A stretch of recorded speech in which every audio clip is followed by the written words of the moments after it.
ഭരണത്തിൽ ബി.ജെ.പി. സർക്കാരും കോൺഗ്രസും തമ്മിലുള്ള വ്യത്യാസമെന്ത്? മദ്രാസിലെ IIT വിദ്യാർത്ഥികൾ ചോദിച്ച ചോദ്യത്തോട് പ്രതിപക്ഷ നേതാവ് നൽകിയ പ്രതികരണമാണ് ഇപ്പോൾ ശ്രദ്ധ നേടുന്നത്. വിദ്യാർത്ഥികളുടെ ചോദ്യത്തിന് മറുപടിയായിട്ടായിരുന്നു രാഹുലിന്റെ പ്രതികരണം വന്നതും. രാജ്യത്തിന്റെ വിഭവ വിതരണം നീതിപൂർവ്വം വിതരണം ചെയ്യുകയും അങ്ങനെ സമഗ്രമായ വളർച്ച ഉണ്ടാകുന്നതാണ് കോൺഗ്രസും UPയും പിന്തുടരുന്ന രീതിയെന്ന് രാഹുൽ ഗാന്ധി പറഞ്ഞു. എന്നാൽ ബി.ജെ.പി. ഇക്കാര്യത്തിൽ വ്യത്യസ്തമായ നയമാണുള്ളത്. സാമ്പത്തിക വളർച്ചയിലെ ട്രിക്കിൾ ഡൗണിൽ മാത്രമാണ് അവർ ഊന്നൽ നൽകുന്നതെന്നും ജനങ്ങൾ ഐക്യത്തോടെ ജീവിക്കണമെന്നതാണ് ഞങ്ങളുടെ അല്ലെങ്കിൽ തങ്ങളുടെ നിലപാടെന്നും രാഹുൽ ഗാന്ധി വ്യക്തമാക്കുന്നു.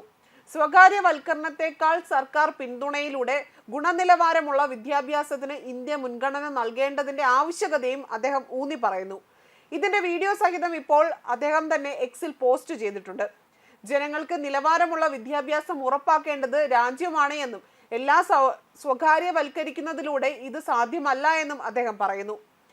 അതേപോലെ തന്നെ സർക്കാർ സ്ഥാപനങ്ങൾ തന്നെയാണ് എക്കാലത്തും രാജ്യത്തെ മികവുറ്റ സ്ഥാപനങ്ങളിൽ ഒന്നെന്നും അദ്ദേഹം കൂട്ടിച്ചേർത്തു.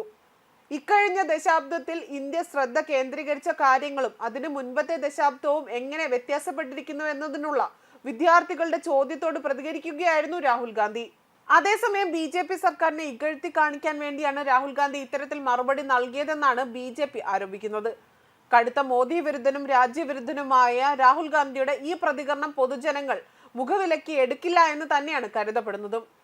അതേപോലെ പ്രതിപക്ഷ നേതാവാണ് താനെന്ന ബോധം പോലും ഇല്ലാതെയാണ് അടിക്കടി രാഹുൽ വിദേശ യാത്രകൾ പോലും നടത്തുന്നത്.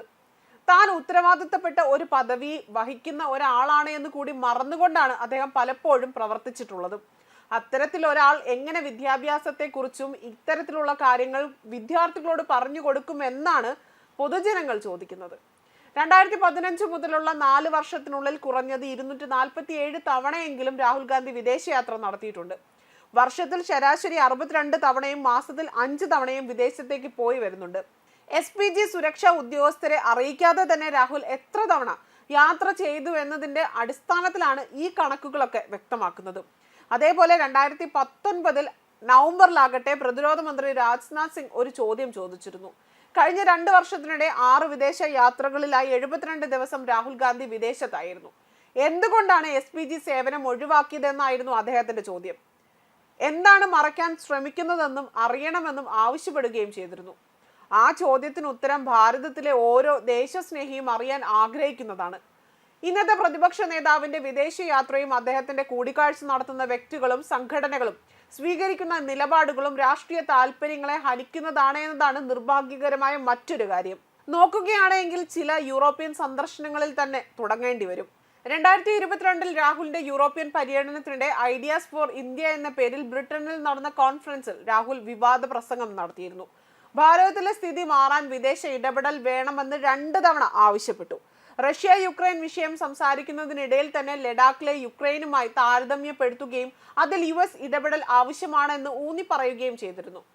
യൂറോപ്യന്മാരായ ഉദ്യോഗസ്ഥരിൽ നിന്ന് ഉത്തരവുകൾ സ്വീകരിക്കുവാൻ തയ്യാറായതിന്റെ പേരിൽ ഭാരത നയതന്ത്രജ്ഞനെ വിമർശിച്ചാണ് രണ്ടാമത്തേത്.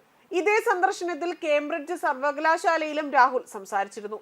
കർഷക പ്രതിഷേധങ്ങൾക്കിടയിൽ പോലും 2020 ഡിസംബറിൽ രാഹുൽ ഇറ്റലിയിലേക്കാണ് പോയത്. എന്നാൽ ഒരു മാസത്തിന് ശേഷം 2021 ജനുവരിയിൽ കർഷകരുടെ പ്രതിഷേധം അക്രമാസക്തമാവുകയും കർഷകർ പോലീസ് ബാരിക്കേഡുകൾ ഭേദിച്ചുകൊണ്ട് ഡൽഹിയിലെ ചരിത്രപ്രസിദ്ധമായ ചെങ്കോട്ട സമുച്ചയം ആക്രമിക്കുകയും ചെയ്തതിന് രാജ്യം സാക്ഷ്യം വഹിച്ചിരുന്നു. അതിന് സമാനമായിരുന്നു US യൂറോപ്യൻ സഖ്യകക്ഷിയായ ദക്ഷിണ കൊറിയയിലേക്ക് 2019 പൗരത്വ ഭേദഗതി പ്രതിഷേധങ്ങൾക്കിടയിലുള്ള രാഹുലിന്റെ യാത്ര. Indian overseas Congress chairman Sam പീത്രോയും രാഹുലിന്റെ കമ്മ്യൂണിക്കേഷൻ സ്ട്രാറ്റജിസ്റ്റായിരുന്ന നിഖിൽ അൽവായും അടങ്ങുന്ന പ്രതിനിധി സംഘം ദക്ഷിണ കൊറിയയിൽ എത്തിയ ശേഷമായിരുന്നു ഈ പ്രതിഷേധം ഡൽഹി കലാപമായി കലാശിച്ചതും. ഇത്തരത്തിൽ നിരന്തരം വിദേശ യാത്രകൾ നടത്തിക്കൊണ്ട് നമ്മുടെ രാജ്യത്തിന് എതിരായി സംസാരിക്കുന്ന ഒരു വ്യക്തി കൂടിയാണ് ഇപ്പോൾ വിദ്യാർത്ഥികളോട് ഇത്തരത്തിലുള്ള ഒരു സംവാദം നടത്തിയതെന്നതും ശ്രദ്ധേയമായ ഒരു കാര്യമാണ്. ന്യൂസ് ഡെസ്ക് കർമ്മ ന്യൂസ്.